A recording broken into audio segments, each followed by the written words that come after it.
Hi folks, this is all the fruit, and here I am at the Botanic Fruit Garden of the city of Heilbronn in Germany.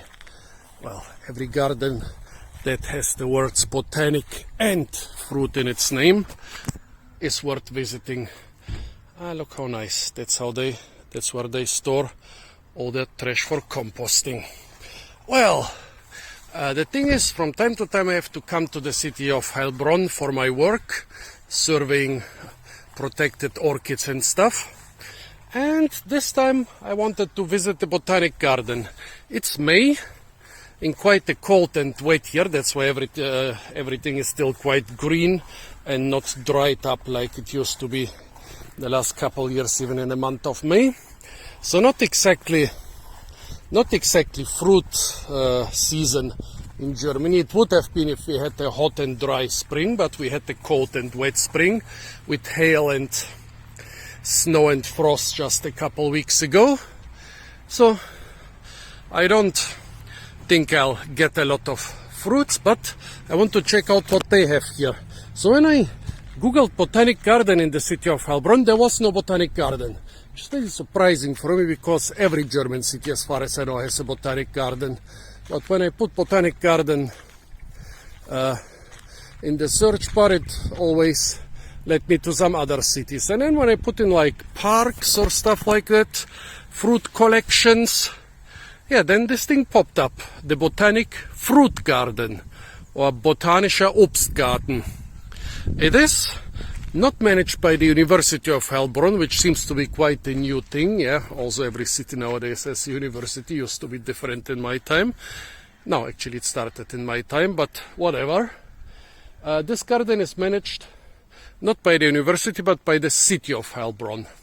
And it's a collection of historic fruit varieties and historic garden houses. Well, here they have a historic pavilion from some rich mansion, probably made mostly of wood. And here they have one very simple garden or vineyard or orchard hut, which is very typical for this region. Actually, I think I mentioned this in my, well, also very typical for our region. In other areas they have they make them out of stone or other materials. Around here they are made from those planks. And actually, when the Americans installed their nuclear rockets here in the region, they wanted to hide them, so they dug deep holes in the vineyards in some nearby towns and villages. I don't even know if I'm allowed to say the names without the CIA getting on my heels. And actually on top of each rocket silo they put one of those little vineyard huts so that the Soviets wouldn't know. The Soviets, that's the old name, or the new old former name of the Russians, basically, so that the Soviets wouldn't know where their big nuclear rockets are. I think it's like, yeah, less than 20-30 miles or 40-50 kilometers from here. However, when they were transported, those giant rockets, through the narrow streets of the little German towns, one of them got stuck. They did it at night. They thought they would transport the rockets at night, and then they put those little huts on top of them, and the Soviets would never know that Uncle Sam is pointing a lot of nuclear warheads at them from those little huts. But one of those rockets got stuck in the old center of one of those towns, in those old cobblestone.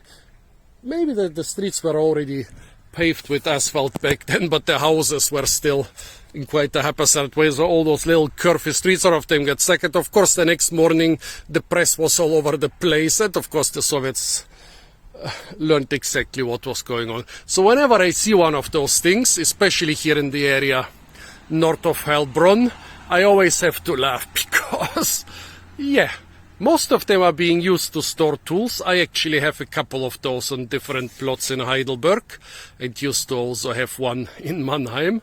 But some of them are used to store like big 120 feet or 40 meters nuclear rockets, as far as I remember. Okay, let's talk about something else. So they have a collection of all those little garden houses and cottages, which we all see here and there. But the even more important part is the collection of fruit trees. They also have a lot of nice flowers. I think this is made so that it will flower throughout the summer and autumn. See, not much is flowering in May, which is the main flowering month here in Germany and in most of Europe. But it's made so that there will always be a lot of stuff flowering for many months. And then, of course, here we have, no, I'm not going to talk about the rockets again, at least not now. Oh, and this is, oh yeah, here, an apple tree, most popular fruit tree in temperate areas. Not because its fruits are superior to other fruits, but because you can store them in cold storage even with quite, I wouldn't say primitive, but with quite traditional methods for up to a year. And here they have a name, Krüger's Dickstiel. That's the thick rod of Krüger, the thick peduncle of Krüger. Yeah, sounds funny. Here we have a pear tree, also very traditional. What is the name? Does it also have such a funny name? Gute Graue, the good gray pear. Also very nice, those little medallions. They are made from China. I don't think they are made in China. By China I mean the material. Actually, funny thing is that in Spain the country of China is called porcelana, which is actually another name for this China plates and pots and so on. This one, somebody could steal it. People actually like to collect even the most boring plastic name tags of plants. That's a big problem in every botanic garden. And here they have this beautiful thing just hanging on a little twig. Yeah, since I'm managing a bunch of orchards myself and also supervising the management of other orchards, I can say this is a really nicely maintained orchard. They have cut the grass already very early. Usually you don't need to do this in an orchard. Here in the background they haven't cut it yet. Quite nicely maintained. Over there I can see they have done a lot of disturbance in the soil because there are a lot of things like dock and bromus grasses. So I guess, yeah, a lot of disturbance, planting new trees, fertilizing a lot. Yeah, that's not a nice lawn, but for the fruit trees, the bigger nutrients yield might be good. What are they fertilizing with? Well, seems they are using some manure. I don't know if they are also using artificial fertilizers. I don't know if they're using pesticides. Maybe they have some label somewhere explaining this. They have also freshly painted the trunks of most trees. Funny, they haven't done it with some of the younger ones. You can see that it's freshly painted because there is some paint even on the grass around the tree. So this has happened in the last days or at most 1 or 2 weeks. Why do you paint the trunks of trees? There are several reasons. One is to protect them from the sun, which wouldn't be necessary with those pear trees because they have quite a thick shaggy bark. It's necessary sometimes with some other trees which have thin smooth bark. The second thing is, there are a lot of insects which don't like to run on this white stuff. Yeah, this ant is proving me wrong. But there seem to be a lot of pest insects which have to move sometimes from the grass to the trees and vice versa. And it seems it stops a lot of them. Some say it also protects against some other diseases. However, they couldn't name them, so I'm not sure if they were not talking about pests like insects and other bigger animals. It also helps to see them better. You see this also a lot in trees like sycamore trees or linden trees along roads. So it helps not to hit them when people are speeding, especially at night. yeah, basically, yeah, I've searched a couple times why do people paint the trunks of trees, and there seem to be a lot of reasons that a lot of people don't seem to know exactly why they do it. So please comment, do people paint the trunks of trees white in your area, and why? I think this is just normal whitewash, like lime, which is also kind of antiseptic. They used to paint their houses like this even indoors, and it makes for a really nice white color of the houses and of the rooms indoors. Even a very tiny window can provide enough light for a room with whitewashed walls. The problem is that it's not completely, you rub on it, you get a bit of it on your hands or on your clothes. That's one reason they don't do it anymore and have replaced it with more toxic paint. But yeah, please tell me why you think it's being done here and why they do it in your area.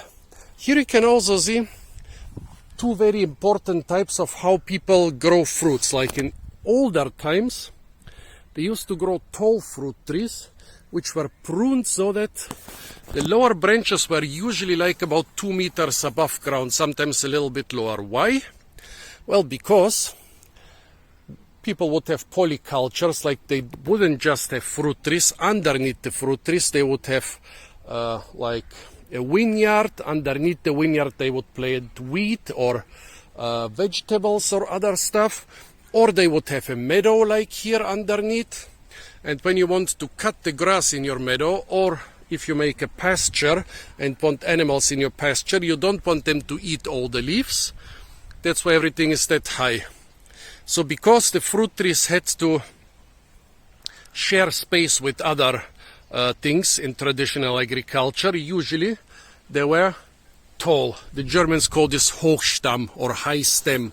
Those trees have high stems. And then later, with the more commercial production for export, they would switch to short stems.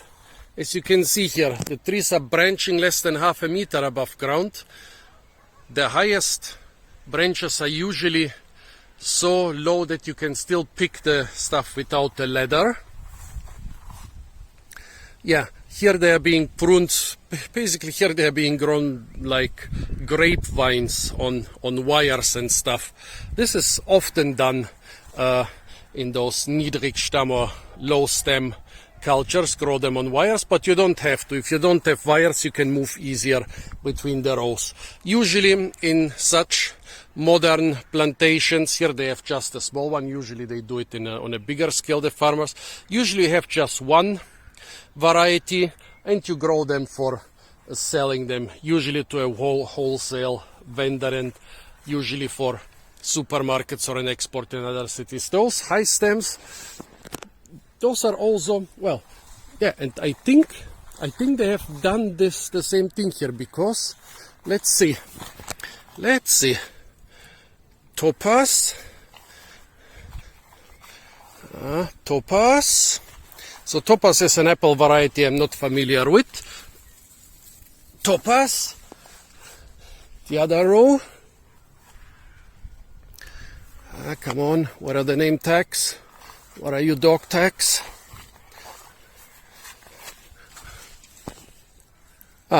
Rabinola. Well, okay, here, I mean, it's a collection after all, but still they have tried to basically make it realistic, so at least one row is always of one variety. Usually a whole plantation would be of one variety, so that you can harvest and sell them at once. Those traditional orchards, they were, well, the apples were and are the most common fruit trees around here, although there are villages like around Heidelberg, most villages, the cherries were most important because you could export them with the railroad. Other villages around there, around Heidelberg with railroads nearby, they were specializing in plums, but usually throughout Germany, the apples were the most common. That's why there are more apple varieties in Germany than of any other fruit trees. More apple varieties than pear, plum or cherry or so on varieties. But usually in such a traditional garden you would have a lot of different apple varieties, and also intermixed with other things like cherries and plums. And one reason is often people just had one or two gardens and they wanted the stuff for themselves. Apples and pears were used for two very important different things. One is for fresh consumption, the other one for cider. And from the cider you can also make brandy and vinegar and so on, but first you have to make cider.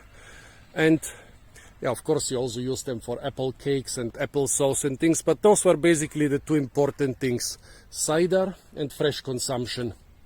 And well, with apples basically you can use more or less all varieties for cider and more or less all varieties for fresh consumption.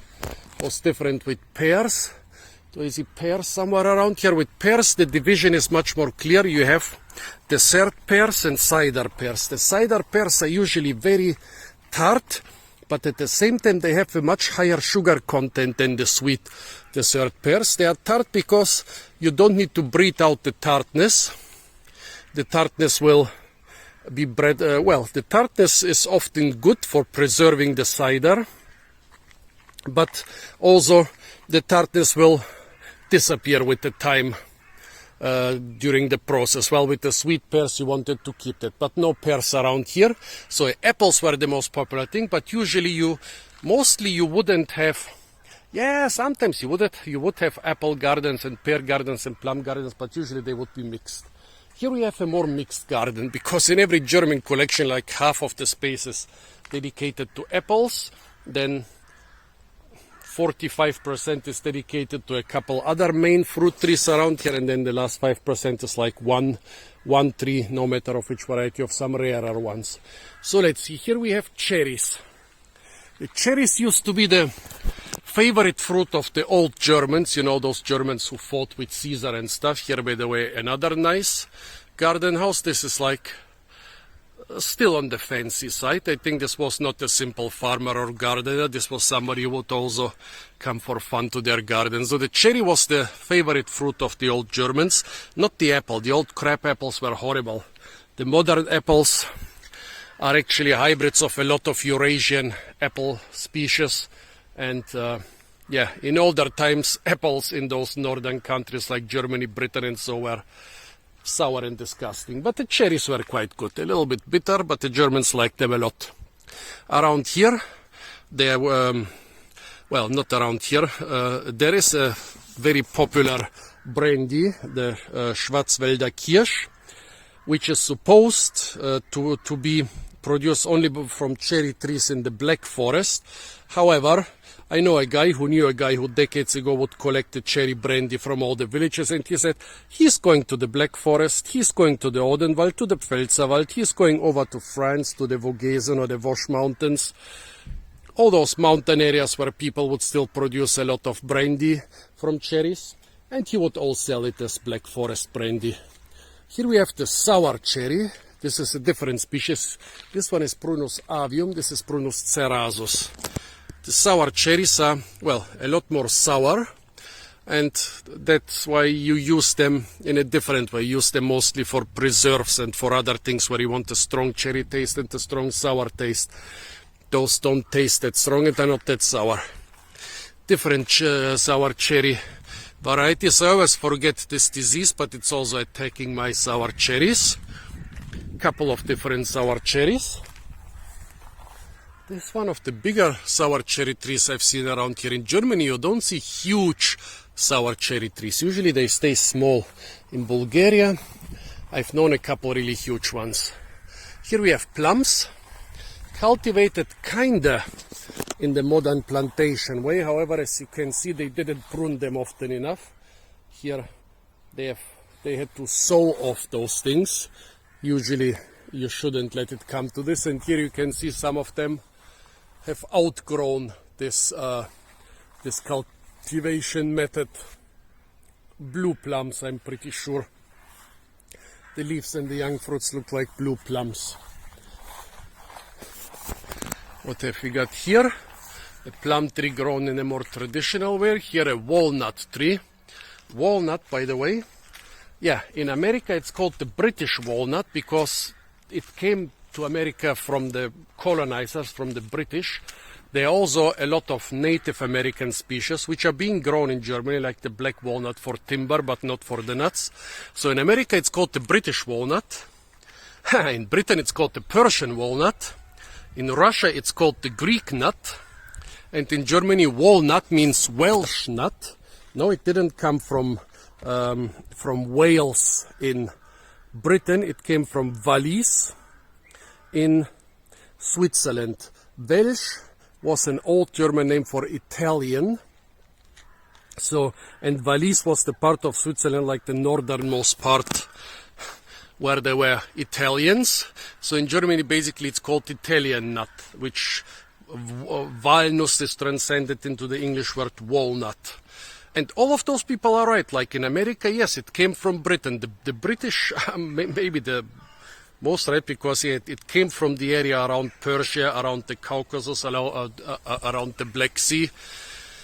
The Russians are also kind of right, because in Eastern Europe, they would import most of their walnuts from the Balkans and other mild areas. Most of Russia is just too harsh for walnuts.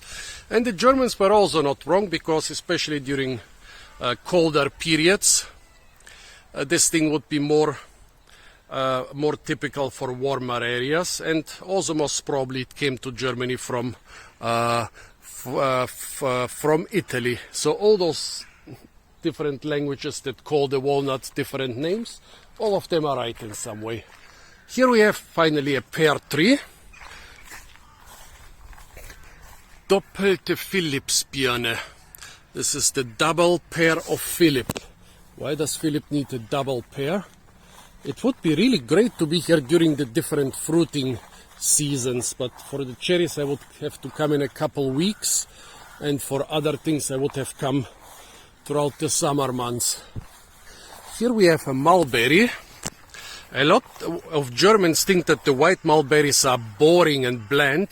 Well, that's because usually this thing was grown over the last centuries not to feed humans but to feed silkworms who eat the leaves.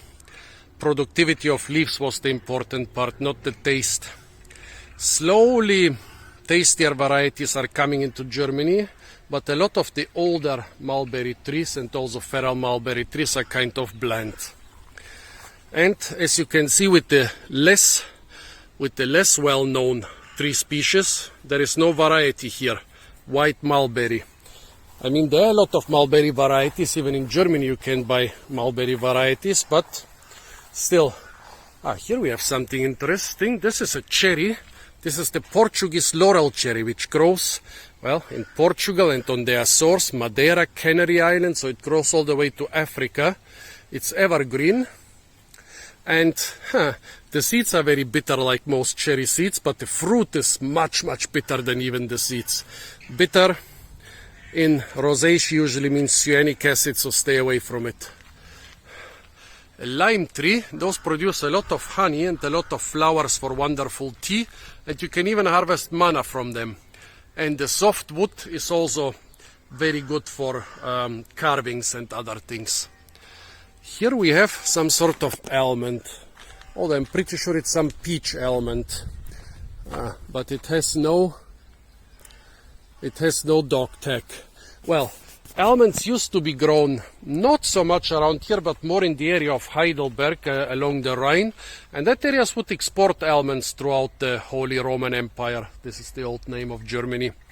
And nowadays, again, many thousands of those trees along the Rhine, but usually they are not true almonds, they are peach almonds, which means the seeds are just as edible as with true almonds, just the shell is much harder. But they are being grown mostly because they are cold tolerant and they flower earlier and darker pink and with bigger flowers. Magnolia grandiflora, however, this tree doesn't look very healthy. In older times, like in the 50s and 60s, the Germans still thought that they will never have such a mild climate to grow Magnolia grandiflora here. Now it's a popular street tree in some areas. Oh, and here, by the way, another laurel cherry. This is the Laurel cherry more typical for the Caucasus and Anatolia and the Balkans. The Germans claim that it's horribly toxic, but people in those areas eat it. It's a bit bitter, but when it's totally ripe, a lot of people say it's edible. No, don't demonetize me, don't delete my channel. I didn't tell the people to eat the laurel cherry. I just say that a lot of people, including me, eat it. It's a bit bitter, but not so bitter that I think it will kill me. But don't eat it, because YouTube will just kill me. Okay, here we have a couple more almonds. No, those are peaches. 1, 2, 3, 4 different peaches. A couple plums. I should really come here later. And here, by the way, the laurel cherry is covered with fruits. The birds like them, and then they crap black. What is this? It is sick, but some gardeners told me, yeah, they look very bad in spring, but they recover from this disease. See this? This one, more or less all of them have gotten this disease. So what do we have here? A couple apricots. Here's a modern bigger plum, or maybe it's a gauge. I think this is a gauge. Yeah, Graf Althans. This is the famous Graf Althans gauge, which is a very colorful gauge with superior taste only. It's usually attacked by worms. Yeah, so what do we have here? Apricots, nice. Around here in the background, nothing too special, and a couple flowers. By the way, there seem to be some sort of old, I don't know, man, farm or something. It's quite a big mansion with a couple of those sheds or barns around it, and a big garden around it. So it could have been one single estate, like a fancy house, and then the servants who were living in the smaller buildings were also tending to the gardens. Now it's a school. Maybe it was a school even originally. I don't know, with this thing up there. Could be a bell, could have been some church school or something like that. Haus Kurse der Jugendkunstschule, so it's a youth art school. Here another nice garden pavilion. The fruits are edible, but the seeds are toxic, so stay away from it. Grapevines, especially in colder climates, grapevines and even apples and pears and other trees were grown like this on the walls of a house, usually the south-facing walls. Here you don't need this for the grapevines. There are big vineyards surrounding the city of Heilbronn. But they did it here because probably they just think, yeah, grapevines on the walls, that's beautiful. Let's put some greenery on the walls. An old pear tree.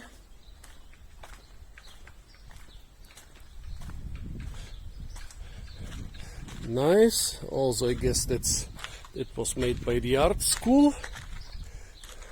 More walnuts. Ornamental beech variety. Beech nuts are also, well, they're kind of toxic. They are being eaten by some people in small amounts, but usually they were used to make oil. Here we have pomegranates, more of a Mediterranean / Middle Eastern fruit tree. But now with the more mild winters of the 21st century, they are doing quite okay around here. Probably also fruiting. Unlike in the Heidelberg area, they are not flowering yet. Heilbronn is also quite mild, but not as mild as Heidelberg. That's why I just see a bud here. What else have we got? A quince tree. Quinces are very important, usually not eaten out of hand, but they are great for preserves because they are very aromatic and also have a lot of pectin for congealing things. You know, in older times, people did not have glass. Poor people usually did not have glass, and mason jars were also quite expensive. You know, glass jars are called mason jars. Back then, mason jars were made out of the same material as bricks, clay.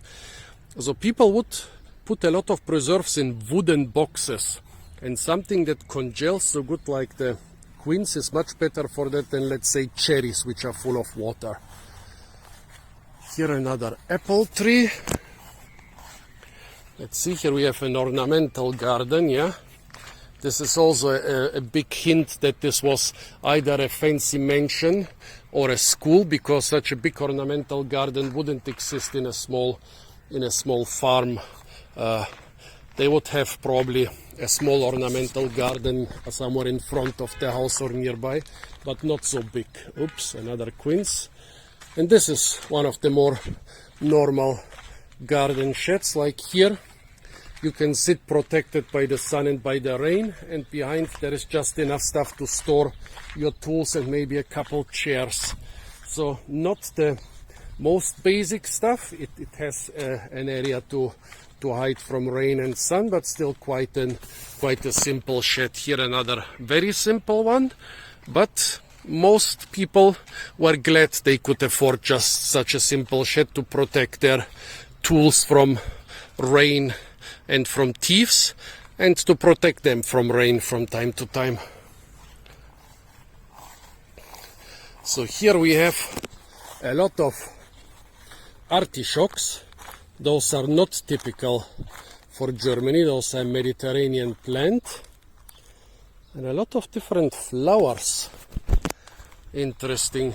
They are growing. I think this area is kind of used, maybe, well, I don't know, is it also being used as a nursery? Those are a little bit dense. You will have to transplant them.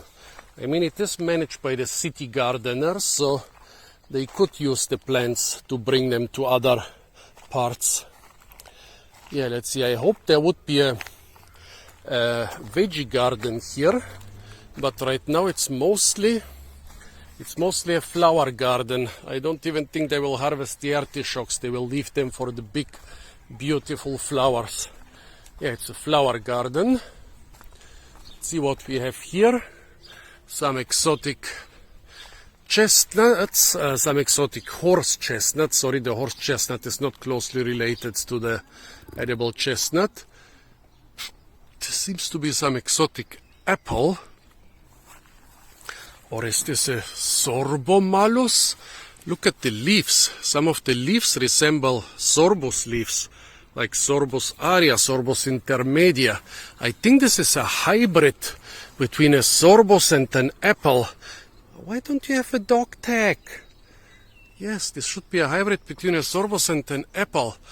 Could this be a shipova?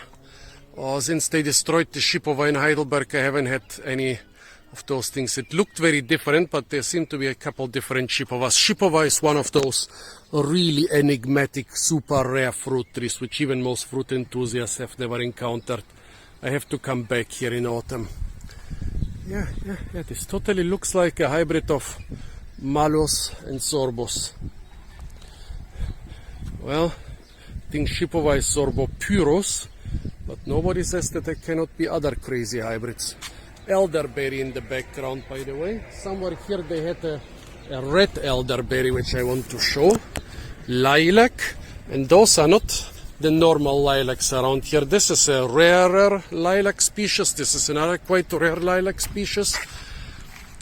Tree hazelnut produces hazelnuts as well as high quality timber. Very valuable thing, but the hazelnuts nowadays have fallen out of favor, and so has the timber. Chestnuts, also producing usable timber and great chestnuts. Behind that, the medlar, producing the toughest timber of all fruit trees, but since it rarely grows to big dimensions, the timber is usually not being used. The fruits are very rich in tannins, so you can use them to preserve wine and cider. In the older days, where the fermentation of all those wines and ciders was not so controlled, people would often add apple, would often add medlar or service tree, service trees to the fruit mix, which was supposed to be juiced for wine or cider just to preserve it. Well, here we have beautyberry from North America. not so beautiful anymore after hanging for well over half a year on the branches, but they are quite beautiful for many months. What have we got here? More walnuts. Here we have a couple interesting things. This is the service tree. Good fruits, which were mostly used, just like the medlars, for preservation of wines and ciders. A superior timber which can grow to huge dimensions, but it takes forever. Over there another sorbus, could be Sorbus aria, and a couple grapevines grown more pergola-like. Now where is the red elderberry? Ah, it's over there. Across the street, black locust tree, very good timber, like those giant wooden bridges in the Western movies where people fight on a train. Those are made from black locust. It was introduced to Germany, and then after World War I, when Germany lost its colonies, it was planted a lot to replace acacia trees for wheels for automobiles. Very invasive, fertilizing the grounds. The only edible part are the flowers. Yeah, let's go over there to see the red elderberry. I think this will be the last thing. Yeah, the video is already quite long. Red elderberry will be probably the last thing I'm showing. Here you are. Two beautiful red elderberries. This is just an elderberry which is producing a lot more. I don't know what it is, probably anthocyanin or something. So the leaves, which of course also have chlorophyll, are kind of purple, but the flowers, which have no chlorophyll, they are kind of pink. Quite beautiful. Well, those red versions of different fruits and veggies and so on, they usually have different properties, a lot more antioxidants and stuff. Also usually have a richer taste, but not a mild and tender taste like the white versions. Are there some pollination issues? No, those haven't opened yet. Yeah, beautiful garden. I would have wished for a couple more, like more rare and, oh, back there is sandthorn, okay. I would have wished for a couple more rare fruit species, but yeah, they say traditional fruit species and they stick to that. Yeah, very beautiful, very interesting. I think I'll try to come back when some of the fruits are in season so I can do a couple tasting videos. If you come to Heilbronn, definitely visit the Botanic Fruit Garden or Botanischer Obstgarten of Heilbronn. Apart from that, stay tuned for a lot more fruit videos from the beautiful and often incredibly fruit-rich gardens of Germany. And if you want to see more such content, it's not enough to subscribe to my channel, because YouTube often doesn't even recommend my videos to my subscribers. Better press the little bell icon, then you have to be notified of all new uploads.